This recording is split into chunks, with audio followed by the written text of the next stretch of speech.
Hello दोस्तों आज की हमारी जो गुफ्तगू है वो है ईरानी देसी दखनी तीतर के मुतालिक। दोस्तों जैसा कि मैं वीडियोस बनाता रहता हूँ, आप दोस्तों तक शेयर करता रहता हूँ और आप दोस्तों को अच्छी इन्फॉर्मेशंस देता रहता हूँ। दोस्तों आज की ये जो इन्फॉर्मेशन है वो मैं कुछ बातों का मिक्सचर आप दोस्तों के सामने शेयर करूँगा। उसकी वजह ये है कि काफ़ी दोस्तों के खदशात होते हैं, काफ़ी दोस्तों के सवालात होते हैं, काफ़ी दोस्तों के जो व्यूज़ होते हैं कि यार मेहताब भाई हमारे साथ ये प्रॉब्लम है और हमें मोबाइल नंबर दें, हम आपके साथ बात करना चाहते हैं। यार अगर मैं मोबाइल नंबर देने पे आऊँ तो हज़ारों की तादाद में मेरे पास कमेंट्स पड़े हुए, यार मैं किस को मोबाइल नंबर दूंगा। सो यार प्लीज़ माइंड मत कीजिएगा, नाराज़ मत होइएगा। आप दोस्तों से यार छोटी सी मेरी गुजारिश है, आप वीडियोस देखा करें। आपको कोई भी मसला होता है आप चैनल पे जाकर चैनल एक मरतबा विज़िट किया करें। अब ज़ाहिरी बात है यार एक बंदा कहाँ फेस करे, तो यार काइंडली प्लीज़ थोड़ा सा ये कोऑपरेट कर लिया करें। और आपका जो भी मसला होता है आप पहले चैनल विज़िट करें, उसके बाद आप मुझे सवाल करें, मुझे बताएं कि यार हम चैनल विज़िट करके आए, हमें वो वीडियो नहीं मिली है और आप हमें जो है ना ये इस बारे में बता दें, ये हमारा मसला है, ये हमें तजवीज़ चाहिए आपसे, ये हम तजवीज़ लेना चाहते हैं, आप पूछें, बिल्कुल मैं आपको बताऊँगा। तो दोस्तों आज खैर जो हम बात करने जा रही हैं वो है तितर को घुमाने फिराने के मुतालिक। दोस्तों तितर को मट्टी का आना अलग चीज़ है और तितर का घूमना फिरना अलग चीज़ है। दोस्तों तितर आज़ादी का परिंदा है, ये आप सबको पता है, ये वाइल्ड का जानवर है। इसे आज़ादी की बहुत ज़्यादा नीड होती है, आज़ादी की इसे बहुत ज़्यादा सख्त ज़रूरत होती है।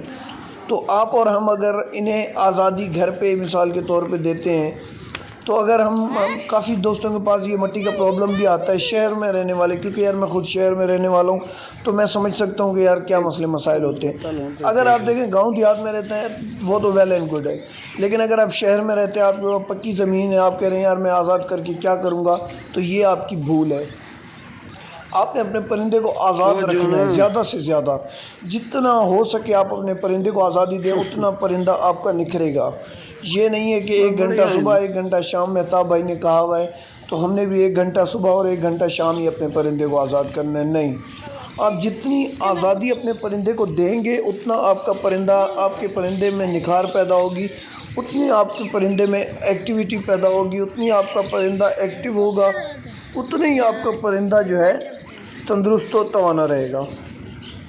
दोस्तों अब चलते हैं खुराकों के मुतालिक। कुछ खुराकें दोस्तों ऐसी होती हैं जो हमें अपने परिंदों को खिलानी पड़ती हैं और कुछ खुराकें ऐसी होती हैं जो कि हमें अपने परिंदों को अवॉइड करवानी होती है, नहीं खिलवानी होती। दोस्तों काफ़ी आपने उस्ताद हों, शौकीन हों, या मिसाल के तौर पे हमारे यूट्यूब पे हमारे दोस्त हैं सीनियर बैठे हुए माशाल्लाह, जो कि इस टॉपिक के ऊपर वीडियो बनाते हैं कि यार तितर को क्या खुराक देनी चाहिए, क्या सॉफ्ट फूड देना चाहिए, क्या सलाद में देना चाहिए, कीड़े कैसे बना के खिलाने चाहिए, फला। लेकिन ये कोई नहीं बताता कि यार इन चीज़ों से आप अपने परिंदों को अवॉइड करवाएं, ये चीज़ें आप अपने परिंदे को हरगिज़ न खिलाएं, ये चीज़ कोई नहीं बताता। तो दोस्तों आज मैं ये चीज़ भी आप दोस्तों के साथ शेयर करने वाला हूँ। दोस्तों काफ़ी चीज़ें ऐसी हैं जो कि आप अपने परिंदे को हरगिज़ मत खिलाइएगा और खिलाने की कोशिश भी मत कीजिएगा, इससे आपका परिंदा एक्सपायर हो सकता है, इससे आपका परिंदा बीमार हो सकता है। तो दोस्तों नंबर 1 टमाटर कभी भी आप अपने परिंदे को मत खिलाएं, धनिया कभी भी आप अपने परिंदे को मत खिलाएं, पुदीना कभी भी आप अपने परिंदे को मत खिलाएं। दोस्तों ये वो चीज़ें मैं आप दोस्तों को बता रहा हूँ जो कि आपने गलती से भी अपने परिंदे को नहीं खिलानी। खीरा खिला सकते हैं, मटर खिला सकते हैं, गोभी खिला सकते हैं, गोभी के छोटे छोटे टुकड़े करके, लेकिन वो खाएगा कम। गोभी आप खिला सकते हैं, पालक आप खिला सकते हैं, कद्दू आप खिला सकते हैं। कद्दू आपके परिंदे के लिए बहुत ज़्यादा बेहतरीन ग़िज़ा है। और उसके बाद आप सलाद में अगर आप अपने परिंदे को मिसाल के तौर पे खिलाना चाहते हैं, एंटीबायोटिक के तौर पे यूज़ करना चाहते हैं, तो आप लहसुन अपने परिंदे को हर 10 दिन 15 दिन बाद आप अपने परिंदे को एक गुठली लहसुन खिला दें, बहुत ही ज़्यादा बेहतरीन एंटीबायोटिक है। आपका परिंदा آپ کا پرندہ ان چیزوں سے بیماریوں سے بچا رہے گا۔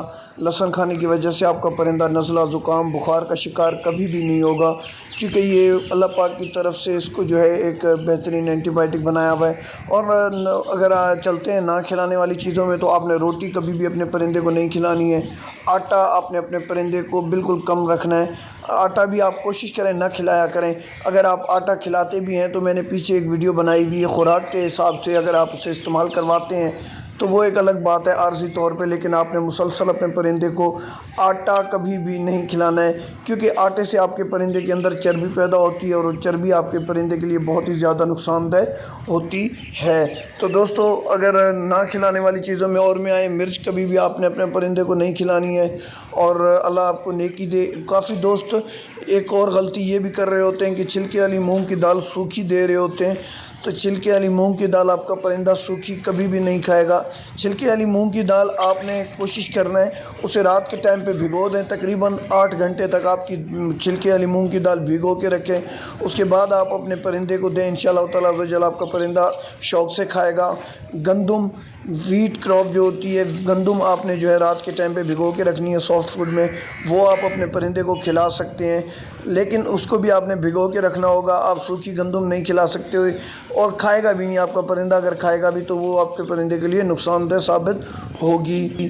دوستو، میں یہ وہ تمام تر چیزیں بتا رہا ہوں آپ دوستوں کو جن چیزوں سے آپ نے اپنے پرندے کو اوائڈ رکھنا ہے۔ دوستو، پانی کبھی بھی آپ اپنے پرندے کو پلاتے ہیں تو کوشش کریں پہلے پانی بھریں، پھر تھوڑی دیر دھوپ میں پانی کو رکھیں، یہ لازمی میں آپ دوستوں کو بتا رہا ہوں۔ کبھی بھی آپ نے پانی کو ڈائریکٹ کپی میں ڈال کے اپنے پرندے کو نہیں دینا، کوشش یہ کریں کہ آپ اپنے پانی، وہ جو آپ اپنے پرندوں کو پانی پلانے کے لیے دے رہے ہیں، وہ آپ ہلکا بوائل کر لیا کریں، اور اگر آپ بوائل نہیں کر پاتے تھوڑی دیر آپ نے دھوپ میں رکھنا ہے اس پانی کو، اس کے بعد آپ نے اپنے پرندوں کو دینا ہے، کیونکہ وہ پانی ٹھنڈا ہوتا ہے اور آپ کا پرندہ کیج کے اندر ہوتا ہے، پتہ نہیں کس ٹائم کیا سچویشن ہو سکتا ہے آپ کا کیج کمرے میں پڑا ہوا ہو، آپ کے پرندے کمرے میں پڑے ہوئے اوپر پنکھا چل رہا ہو، اور آپ ان کو پانی دے دیں تو اس سے آپ کے پرندے کو نزلہ زکام ہو سکتا ہے۔